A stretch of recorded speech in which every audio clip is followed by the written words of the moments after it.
Wapendwa familia ya Mungu, tumsifu Yesu Kristo. Katika kalenda ya liturujia Kanisa Katoliki, leo ni kumbukumbu ya Mtakatifu Teresa wa Yesu, maarufu kama Teresa wa Avila, mwalimu wa kanisa. Aliishi kati ya mwaka 1515 na 1582. Alikuwa mtawa shirika la Wakarmeli, pata kuliongoza shirika hilo na kufanya mageuzi mbalimbali ya maisha ya kitawa. Ameandika vitabu na nyaraka ambazo ndani yake zinaakisi tabia yake ya upole, upendo na unyenyekevu. Utakatifu ni wito kwetu sote. Tangu tulipobatizwa tunaalikwa kuuendea utakatifu, na hivi tujibidishe kila wakati ili siku moja tuweze kustahilishwa kufikia hatua hiyo. Sio rahisi, lakini inawezekana, kwa sababu neema za Mwenyezi Mungu daima zinaendelea kufanya kazi katika maisha yetu.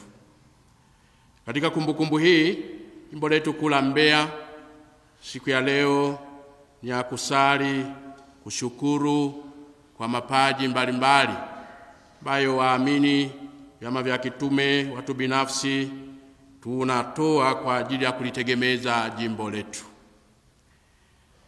Sheria kanuni ya kanisa namba 222 aya ya kwanza na nukuu inasema maneno haya: waamini wa Kristo wanawajibika kusaidia kanisa katika mahitaji yake ili liweze kuwa na kila linachohitaji kwa ibada takatifu, kazi za kitume, matendo ya huruma na kwa ajili ya matunzo stahiki ya wahudumu.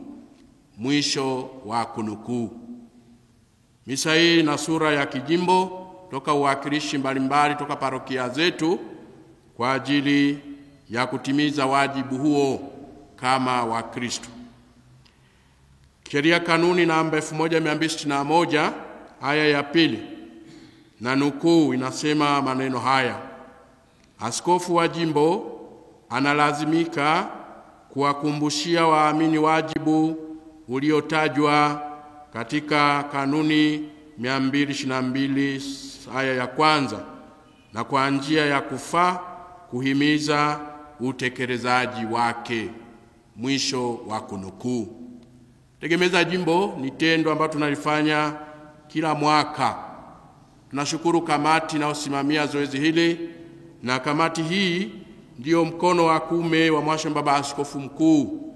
Kamati hii ni wajumbe, ni wawakilishi wake, na hivi kila mwaka wanaandika barua, waraka kwamba zoezi letu litakuwepo tena kama tulivyojiwekea utaratibu. Kwa kawaida tunafanya tarehe 14 Oktoba, lakini jana kulikuwa na dharura nyingi na hivi tukasogeza leo kwa ajili ya kufanikisha tendo hilo. Tegemeza jimbo ni sikukuu ya shukrani, ni sikukuu ya kumshukuru Mungu kwa ngazi ya kijimbo. Hivyo kupitia ukarimu na michango yenu tunakumbuka wema wa Mungu na ukarimu wake kwetu sisi. Mungu daima anastahili kushukuriwa kwa kuwa anatujalia maisha mazuri, anatujalia mafanikio mbalimbali katika kazi zetu, anatujalia chakula, anatujalia hali ya hewa nzuri na kadhalika. Mengi hatuwezi kuyaorodhesha yote. Somo letu la kwanza tulisikia leo, kitabu cha Kumbukumbu la Torati, linatukumbusha kwamba desturi ya kuadhimisha shukrani ya mavuno ya mazao si swala jipya. Ilikuwepo hata katika Agano la Kale, ambapo Wayahudi walimtolea Mungu shukrani ya mazao mbalimbali: nafaka, divai, mifugo, mafuta na kadhalika.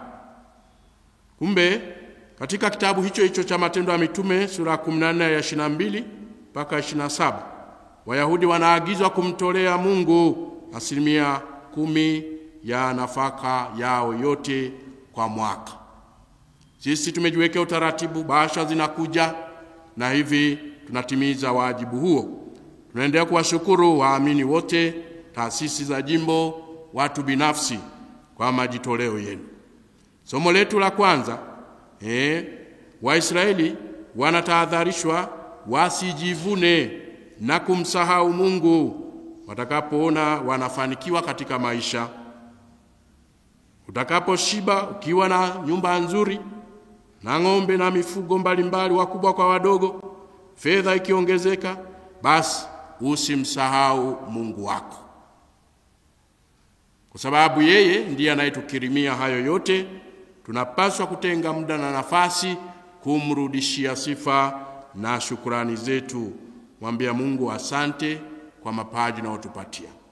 Kumbe kulitegemeza kanisa ni hatua nzuri, ngazi ya juu kabisa, kushukuru na kuliwezesha kanisa lisikwame katika majukumu yake ya kiuchungaji. Yesu katika Injili anatuonesha mfano wa tajiri pumbavu asiye na shukrani. Huyu alipata mafanikio, lakini akamsahau Mungu, akawasahau rafiki zake, akasahau familia, akasahau wahitaji, akajiangalia yeye mwenyewe. Bahati mbaya sana hakufikiri kwamba zile nafaka zilizojaza magala yake zitaisha siku moja, na baada hapo kitafuata nini. Hakuangalia mbali, aliangalia eneo tu alilokuwepo. Ndugu zangu, ulimwengu mambo leo unamvuta mwanadamu kutoka katika tunu njema ya undugu, na hivi kumfanya awe mbinafsi. Binadamu anajengea ukuta, kutaka kuishi peke yake na kutafuta faida yake mwenyewe. Yesu anatukumbusha ukarimu, kufungua macho, kumtazama muhitaji. Moja ya mambo yanayomfanya mwanadamu kuingia katika kadhia hiyo ni mali.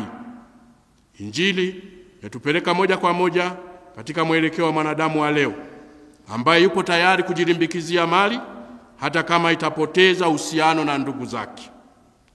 Tunaziona juhudi za kutafuta utengano kwa sababu ya mali. Uzima wa mtu au usalama wake haumo katika mali alizonazo, bali ni katika mahusiano mema ya kindugu. Uchoyo hututenga na wenzetu, na haya ni matunda yake ubinafsi. Tangu mwanzoni Mungu alimuumba mwanadamu katika mahusiano ya kindugu. Alimuumba mwanaume, alimuumba mwanamke, akiwaambia, zaeni mkaongezeke, mkaijaze dunia na kuitiisha. Hivyo ufanisi wetu tangu awali haukuwekwa katika mazingira ya kibinafsi, bali ni katika mazingira ya umoja. Mafanikio ya mmoja mmoja ndani ya familia ya binadamu yanapata maana si katika uwezo wa kiakili au wingi wa mali au ukubwa wa cheo chake, bali ni katika mahusiano mema na kushirikishana kile ambacho tunacho.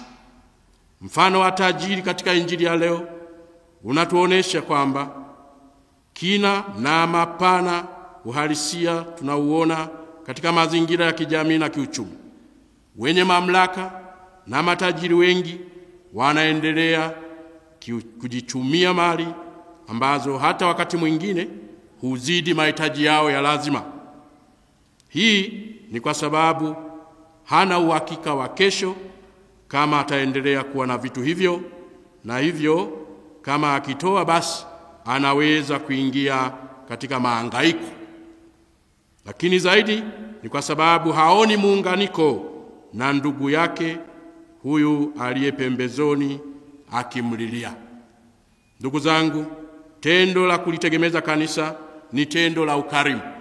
Haimaanishi sisi tuna vitu vingi, tuna mali nyingi, lakini tumejinyima, tumetenga sehemu kutimiza huo wajibu wa kila mwaka. Naamini wengi wetu hatujaishia tu pale kwenye viwango ambavyo tumepangiwa, tumetoa zaidi kwa sababu ya ukarimu. Vyote tulivyo navyo ni hazina alizoweka Mungu ndani ya kila mmoja wetu kwa ajili ya kushirikishana na kuishi kindugu. Utajiri huo ni kwa ajili ya kufanya ubinadamu wote upumzike, ule, unywe na ufurahi. Tukishirikishana karama na vipaji na uwezo wetu, basi tutapata furaha ya kweli ambayo inatuunganisha kama wanafamilia ya Mungu. Ndugu zangu, hili litafanikishwa kwa mahusiano yetu ya kindugu na kushirikishana. Tukumbuke kwamba umoja ni nguvu, bali utengano ni udhaifu. Katika Injili tusiangukie upande wa huyo tajiri mpumbavu. Tuwakumbuke pia wale wenye shida kwa kuwashirikisha mema ambayo Mungu ametujalia. Tukumbuke pia uzima wa mtu haumo katika wingi wa mali alionayo. Tujihadhari na uchoyo na ubaridi katika kuwahudumia wengine. Huduma yetu ianze tangu nyumbani kwenye familia. Baba, timiza wajibu wako vizuri. Unapopata mali, angalia mama, angalia watoto, kuona mahitaji wameyapata kabla kwenda kutoa huduma mahali pengine. Huyu tajiri kapata vitu vingi, lakini alikuwa na wasaidizi wake. Hajamtaja mama watoto, hajamtaja Mungu kwamba alitoa vile alivyo navyo, hajataja wahitaji kwamba sehemu ya mali yake atapeleka huku. Ndio maana anaitwa mpumbavu. Amejifungia kwenye binafsi wake, anashindwa kukumbuka kwamba yeye ni kiumbe, yeye ni binadamu. Tegemeza Jimbo kila mwaka linatusaidia kupiga hatua ya kimaendeleo kama jimbo. Jimbo ni kanisa ambao ndio sisi sote. Baba Askofu Mkuu yuko pale kama kiongozi wetu, na hivi sisi ni mikono yake, ni miguu yake. Tunapaswa kumwezesha kwa ajili ya kulifanya jimbo lisonge mbele katika nyanja mbalimbali. Tunashukuru kwa ukarimu huo ambao kila mwaka na kamati yetu inasimamia vizuri. Baba mwenyekiti wetu Tresford Tweve Padri, tunajua mahangaiko na changamoto nazo zipata. Wengine wanafikiri wewe ndio mwenye mfuko huu. Wewe ni mjumbe, wewe ni mwakilishi, na daima unasimama kwa niaba ya Baba Askofu. Tunashukuru majitoleo yako na sadaka zako.